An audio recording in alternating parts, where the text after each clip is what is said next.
دعاؤں کے قبول ہونے کی شرائط کبھی آپ نے پوچھا کسی سے جا کر کے؟ یہ شکایت تو سب کی ہے، بہت دعا کیا، بہت وظیفے پڑھے، اب تک کچھ بھی نہیں اثر ہو۔ میں بات یہاں پر یہ کر رہا ہوں کہ جس کو اللہ نے اشرف بنایا، اعظم بنایا، اجمل بنایا، خوبصورت بنایا ہے، اس کی زندگی کے لیے تو یہ ضروری ہے کہ اب وہ کیا کھا رہا ہے، کیا پی رہا ہے، اپنے سٹینڈرڈ کو دیکھ کر کے کرے، اپنے معیار کو دیکھ کر کے۔ تم اگر وہی چیزیں کھا رہے ہو جو کتا کھا رہا ہے تو فرق کیا رہ گیا تمہارے پاس؟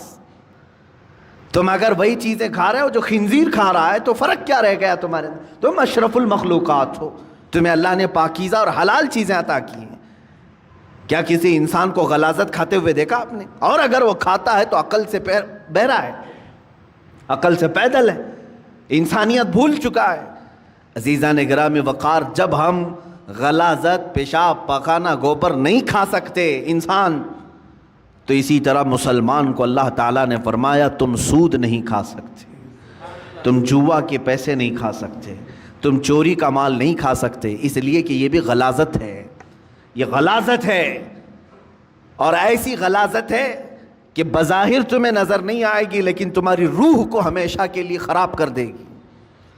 کچھ چیزیں زہر ہیں میرے عزیزو، پوائزن، اگر پوائزن پی لو تو ہو سکتا ہے کہ تمہاری جان چلی جائے، گوشت کے ٹکڑے گل جائیں، انتڑیاں کٹ جائیں، لیکن جو حرام پوائزن ہے، سود ہے، جس کو آپ فائنانس کہو، بڈی کہو، بیاج کہو، کہ کوئی بھی نام دے لو، شراب حرام کر دیا اللہ تعالیٰ نے، یہ پوائزن ہے، زہر ہے مسلمان کے لیے۔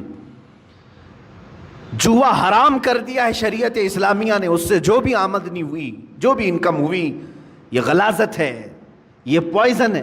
یہ جب ہمارے پیٹ کے اندر جائے تو کیا ہوتا ہے جانتے ہیں؟ دنیاوی زہر تمہارے جسم کو ناکارہ کر دے گا، لیکن اللہ کے حبیب صلی اللہ علیہ وسلم نے فرمایا جس نے حرام لقمہ اپنے پیٹ میں ڈالا تو پھر وہ گوشت جنت میں کبھی نہیں جا سکے گا۔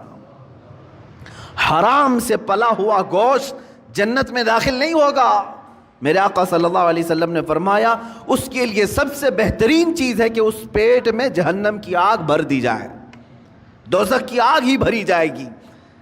اے مومنو، تمہارے لیے اللہ تعالیٰ نے جو راستے بیان کیے ہیں ان راستوں سے ہرگز نہ ہٹنا، ہرگز نہ ہٹو۔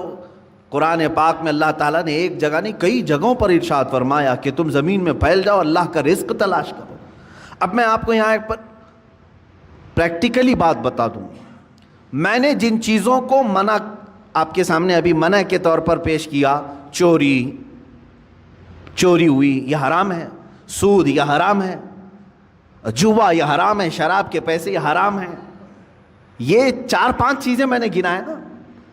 آپ کو میں بتاؤں اللہ تعالیٰ کی یہاں پر موجودہ نعمتوں میں حرام بہت کم ہے، حلال کی تعداد بہت زیادہ ہے، حلال کی تعداد بہت زیادہ ہے۔ لیکن جس کی روح بیمار ہو، جس کا خاتمہ خراب ہونا ہو، وہ بہت زیادہ حلال کو چھوڑ کر کے چھوٹے سے حرام کے ایک ہی دروازے کو پکڑنے کی کوشش کرتا ہے۔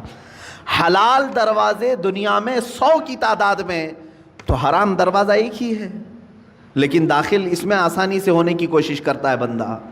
قرآن پاک میں آپ دیکھیں اللہ نے فرمایا حرم الربا، سود کو اللہ نے حرام کر دیا، لیکن اس کے بدل میں کیا کیا حلال ہے، یہ کبھی سوچا آپ نے؟ سود حرام ہے، بڑھا کر کے پیسہ لینا، بیاج یہ حرام ہے، اللہ نے فرما دیا، لیکن کیا اس کے علاوہ کوئی دوسرا راستہ ہے ہی نہیں پیسے کمانے کا؟ اللہ تعالیٰ نے فرمایا تجارت تمہارے لیے حلال ہے، ملازمت تمہارے لیے حلال ہے، کھیتی باڑی تمہارے لیے حلال ہے، نوکری تمہارے لیے حلال ہے۔ تم یہ تمام راستے، ایک سود کو حرام قرار دیا اور کئی راستے حلال کے اللہ نے خود تمہیں بتائے۔ مشارکت ہے، پارٹنرشپ کر لو، مضاربت ہے، نفع میں حصہ داری مقرر کر لو، یہ حلال طریقے بتائے۔ شراب کو اللہ نے حرام کر دیا تو کیا پوری دنیا کی پینے والی چیزیں سب حرام ہو گئی؟ ایک کو اللہ نے فرمایا حرام ہے شراب، جس سے نشہ ہے، بدلے میں اللہ تعالیٰ نے ہزاروں چیزوں کو رکھا۔ دودھ پی لو حلال ہے، شربت پی لو حلال ہے، مٹھائیاں کھا لو حلال ہے۔ حلال کی تعداد دنیا میں بہت ہے، حرام کی تعداد کم ہے، لیکن انسان جب شیطانیت پر اتر آتا ہے تو ہزاروں حلال کو چھوڑ کر تھوڑے سے حرام میں ہی جانا پسند کرتا ہے۔ سورہ قیامہ کی آیت ہے، اللہ رب العزت فرماتا بل یرید الانسان لیفجر امامہ، انسان یہ چاہتا ہے کہ اس کے سامنے بے حیائی کی جائے، وہ پسند اسی چیز کو کرتا ہے اکثر۔ تمہیں اللہ تبارک و تعالیٰ نے اگر کسی چیز کو دیکھنے سے منع فرمایا اجنبی عورتوں سے، تو کیا تمہارے لیے کوئی عورت دیکھنا حلال ہی نہیں ہے؟ تمہاری ماں کو دیکھنے پر کعبہ مکرمہ دیکھنے کا ثواب رکھا گیا، تمہاری بہنوں کو دیکھنا تمہارے لیے حلال رکھا گیا ہے، تمہاری بیویوں کو دیکھنا حلال رکھا گیا ہے، بلکہ ثواب بھی رکھا گیا ہے، تمہاری بیٹیوں کو دیکھنا تمہارے لیے حلال رکھا گیا ہے، ثواب بھی رکھا گیا ہے۔ ایک اجنبی خاتون کو دیکھنا حرام اللہ نے فرمایا ہے، تو ایسا نہیں کہ پوری دنیا کی عورتیں تم کو دیکھ نہیں سکتے۔ عزیزان گرامی وقار، حرام کی تعداد کم ہے اور حلال کی تعداد زیادہ ہے، لیکن جس کے اندر جس کا باطن خراب ہو چکا ہو اس کی طبیعت حرام کی طرف ہی مائل ہوتی ہے۔ اللہ کے حبیب صلی اللہ تعالیٰ علیہ وسلم کی ایک حدیث میں سناؤں آپ کو۔ موسیٰ کلیم اللہ علیہ الصلاۃ والتسلیم کوہ طور پر جا رہے تھے، ایک بندے کو آپ نے روتے ہوئے گڑ گڑاتے ہوئے دیکھا، وہ دعا کر رہا تھا، اور کیسے دعا کر رہا تھا، اتنا رو چکا تھا وہ کہ اس کے کپڑے بھیگ چکے تھے آنسوؤں سے، اس کے آنسوؤں سے کپڑے بھیگ چکے تھے، رو رو کر کے زار و قطار وہ دعائیں کر رہا تھا۔ موسیٰ علیہ السلام جلیل القدر پیغمبر ہے، انہیں ترس آ گیا اس پر۔ طور پر جانے کے بعد اللہ کی بارگاہ میں انہوں نے اس کی سفارش کی، اے مولا وہ بندہ جو کوہ طور کے نیچے بیٹھا ہے تجھ سے اتنی دیر سے مانگ رہا ہے کہ آنسوؤں سے اس کے کپڑے تر ہو گئے ہیں، اس کی دعا سن لے مولا، اس کی دعا قبول کر لے۔ رب تعالیٰ نے فرمایا اے موسیٰ، مانگتے مانگتے اس کے ہاتھ آسمان کو پہنچ جائیں، روتے روتے وہ مر بھی جائے تو میں اس کی دعا قبول نہیں کروں گا۔ موسیٰ علیہ السلام نے عرض کیا مولا ایسا اس نے کیا کیا؟ رب تعالیٰ فرماتا ہے کہ اس لیے کہ اس کے بدن پر کپڑے حرام ہیں اور پیٹ میں لقمہ حرام ہے، حرام کا لقمہ اس کے پیٹ میں ہے اور حرام کا لباس اس کے جسم پر ہے، میں اس کی دعا کو اس کی موت تک قبول نہیں کروں گا۔